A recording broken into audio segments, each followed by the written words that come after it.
वंदे मातरम सिर्फ दो शब्द नहीं बल्कि भारत के स्वतंत्रता आंदोलन की एक ऐसी आवाज है जिसने अंग्रेजी हुकूमत के खिलाफ लोगों को एकजुट करने का काम किया। लेकिन आज यही गीत कुछ लोगों के लिए राष्ट्रीय गौरव का प्रतीक है तो कुछ लोगों के लिए इसके कुछ हिस्सों को लेकर धार्मिक आपत्ति और विवाद का विषय भी रहा। आखिर इसकी पूरी कहानी क्या है? इसकी शुरुआत 19वीं सदी के बंगाल से होती है।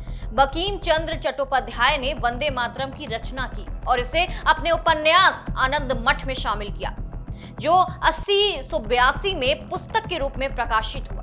गीत में मातृभूमि को मां के रूप में संबोधित किया गया, देश की प्राकृतिक शक्ति समृद्धि की कल्पना की गई। समय के साथ ये गीत सिर्फ साहित्य का हिस्सा नहीं रहा बल्कि अंग्रेजों के खिलाफ आजादी की लड़ाई का नारा बन गया। 1896 में कोलकाता में हुए भारतीय राष्ट्रीय कांग्रेस के अधिवेशन में रविन्द्रनाथ टैगोर ने इसे गाया।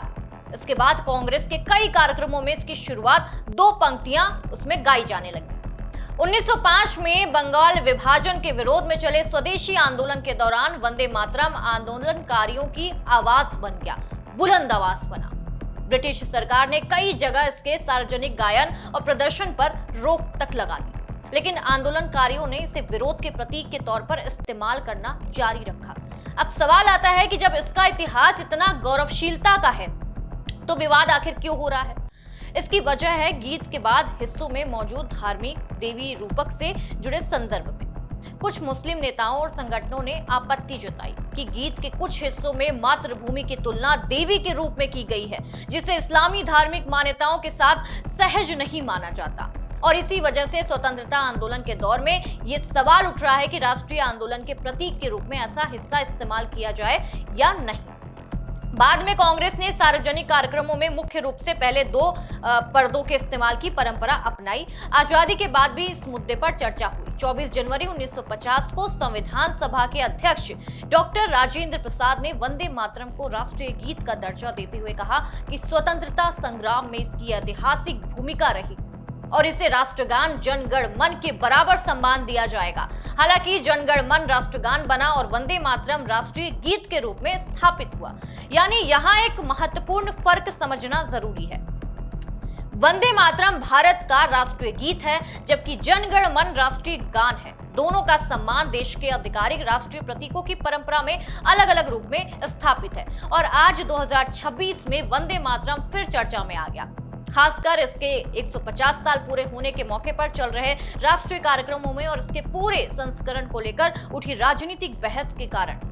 हाल में केंद्रीय गृह मंत्री अमित शाह ने कांग्रेस पर यह आरोप लगाया कि पार्टी कार्यक्रमों में केवल दो पद गाने की परंपरा ने गीत के मूल स्वरूप के साथ अन्याय किया। तो ये एक तरफ भारत के स्वतंत्रता आंदोलन, स्वदेशी आंदोलन और औपनिवेशिक विरोध से जुड़ी ऐतिहासिक विरासत है, तो दूसरी तरफ ये इस बात की याद भी दिलाती है कि राष्ट्रीय प्रतीकों को लेकर भारत में इतिहास, धर्म, राजनीति और राष्ट्रवाद की बहस कितनी गहराई से जुड़ी है। इसलिए आज जब कोई वंदे मातरम को अनिवार्य बनाने की बात करता है या कोई इसके कुछ हिस्सों पर सवाल उठाता है तो इस बहस को समझने के लिए उसके इतिहास, संविधान सभा के फैसले दोनों को साथ देखना जरूरी है। और एक बात और कि जब ये राष्ट्रगान हुआ था या राष्ट्रगीत हुआ था, जब आंदोलनकारी आंदोलन कर रहे थे, उनको एकजुट करने के लिए इसकी घोषणा की गई, इसे राष्ट्रगीत बनाया गया, तब क्या यहाँ पे हिंदू मुस्लिम देवी देवता सामने आए थे?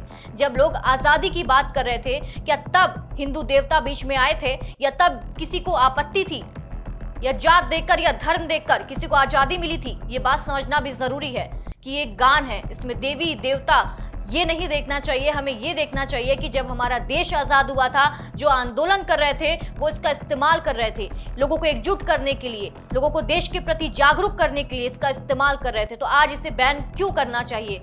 क्यों इसे राष्ट्रगीत के औपचारिक रूप में क्यों नहीं इसे शामिल करना चाहिए? ये सबसे बड़ा सवाल है।